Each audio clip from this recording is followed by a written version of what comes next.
Assalamualaikum warahmatullahi wabarakatuh.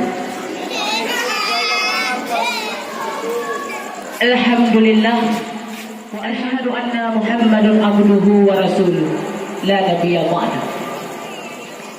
Selagi dedaunan masih menyentuh seembun pagi, selagi bumi masih ada sinar mentari, selagi laut masih bergelombang, bintang-bintang pun masih bercahaya, senantiasa memuja dan memuji Sang Pemilik Alam, Allahu Dzal Jalali wal Ikram. Dari ikan bersama rawa hingga iman bersama takwa, dan Dialah Tuhan yang telah memberikan kita kesempatan untuk bertemu pada kali ini. Jika kita punya rencana, maka Allah pula merencana. Mana mungkin rencana kita bisa tercapai apabila Sang Khalik tidak merencana. Jika kita punya keinginan, maka Allah pula berkehendak. Rencana dan keinginan kita selama ini telah terlaksanakan. Kemudian selawat bermahkotakan salam hendaknya tercurahkan kepada Sang Baginda Alam, yaitu seorang pria sejati, pujangga hati seumat Islam. Beliau merupakan budi pekerti sangat luhur yang dapat diambil contoh dari sejak bangun tidurnya dan sampai tidur lagi. Rindu adalah sebuah anugerah, karuniaan daripada Tuhan. Setiap insan yang berhati nurani punya rasa rindu. Cinta dan rindu dimulaikan daripada Adam dan Hawa, dikisahkan Yusuf dan Zulaikha, diabadikan oleh Aryo dan Yunita, dan diberikan pula kepada Romeo and Juliet.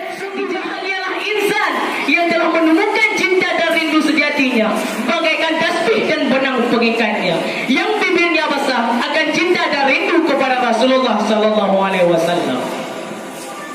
Kemudian asalah pula kepada sang pengarut risalah yang tidak pernah lelah dalam medan pertempuran, yaitu sahabat beliau sekalian yang seiring bahu seayu langkah dan bahkan untung pun sama dibagi. Kemudian asalah pula kepada tabi'in, ulama mutaqaddimin, ulama mutaakhirin, serta ulama yang muktabar keduanya, yang matang disinggah oleh Allah di hati permukaan bumonya, yang bertindak sebagai siraja wal munira. Kata-kata ikraman wa ta'ziman yang pertama sekali kepada syekhuna Islam, dan ia akan menghitung, menilai, menimbang dan pada akhirnya memutuskan. Para hadirin kaum muslimin, dewan hakim yang saya muliakan, tanpa terasa kita sekarang sudah berada di penghujung akhir bulan suci Ramadan, di mana di bulan suci Ramadan tersimpan banyak nilai dan makna.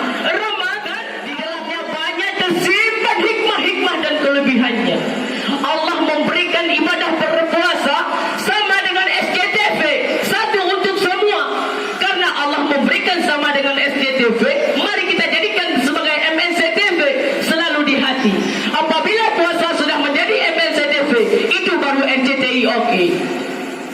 Para hadirin kaum muslimin, dewan hakim yang berbudi.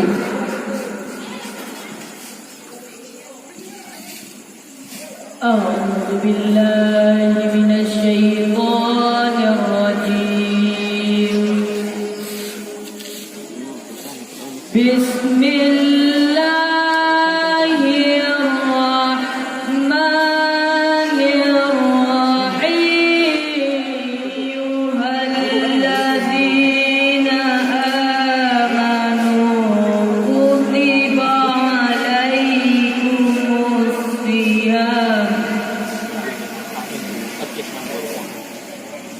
Kama kutiba 'alal ladzina min qablikum la'al, yang artinya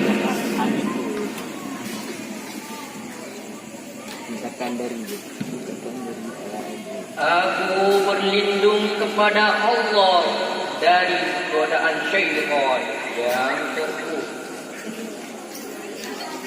dengan menyebutkan nama Allah yang Maha Pengasih lagi Maha Kuasa, sebagaimana yang telah sebagaimana yang telah diwajibkan sebelum kamu agar kamu bertakwa. Maha suci Allah, Maha suci Allah atas segala firman-firman-Nya. Para hadirin, puasa secara etimologi alias bahasa artinya al-imsaku, yaitu menahan. Sedangkan secara terminologi Islam, puasa diartikan dengan sebuah aktivitas ibadah kepada Allah dengan cara menahan diri dari makan, minum, hawa nafsu, mulai dari sejak terbit matahari dan sampai terbenamnya matahari.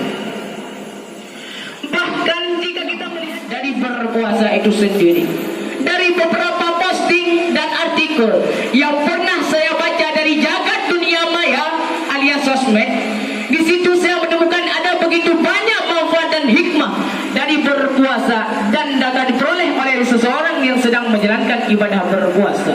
Antara lain, pertama, puasa dapat meningkatkan daya tahan tubuh seseorang yang sebenarnya akan berkurangnya laju metabolisme pada diri manusia. Dua, puasa dapat menurunkan faktor risiko terkena penyakit kardiovaskular alias penyakit jantung dan pembuluh darah. Tiga, puasa dapat membantu kerja sel darah merah.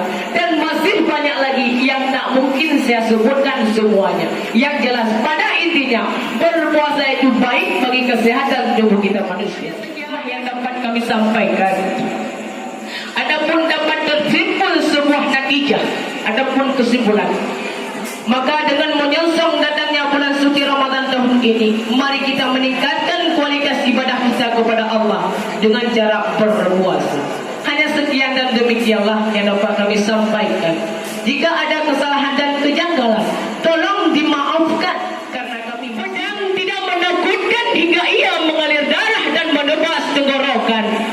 Guntur tidak mengejarkan hingga menyelenggar disertai kilat yang menyambar. Harimau tidak membuat kita lari selama ia masih ditawan di dalam kurungannya.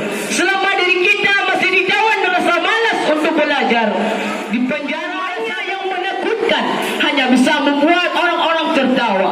Ketajaman kukunya, ketinggian loncatnya hanya bisa menjadi poster terindah di sebuah majalah. Jaga damsalan orang-orang yang mengaku doa amantu billah wa rasuli, ahabbu ilallah wa rasuli, pegah cinta kepada Tuhan dan Rasul, mengaku beriman kepada Allah dan Nabi, tetapi perbuatan jauh dari kebajikan, selalu dalam jidah ban menguge kepetenang hati pelalai mata, uge yang tajam lebih tinju ni bak gawe, tapi musabah bangkit haile ji binasa. Tubuh yang raya, tenaga yang tiga, hanya sia-sia karena tidak mampu, tidak bisa berbuat sebagaimana harimau-harimau yang lainnya. Dan Imam Asy'ari pun pernah melihat keharuman kabar mereka. Sungguh goresan penaku di atas kertas rasa lebih nikmat daripada bercinta bersama guru pencinta. Tabuhan rebana para gadis masih kalah nikmat dengan aku memukul bukuku untuk menghapuskan masalah. Belajarku jauh lebih nikmat daripada para pemabuk khamar. Mungkin hanya sekian yang dapat kami sampaikan. Tolong dimaafkan setan yang selamanya salah. Kami ini cuma manusia biasa yang ada benar dan salahnya. Hanya sekian. Usikum binafsi bitaqwallah. Assalamualaikum warahmatullahi wabarakatuh. Waalaikumsalam warahmatullahi wabarakatuh. Mari.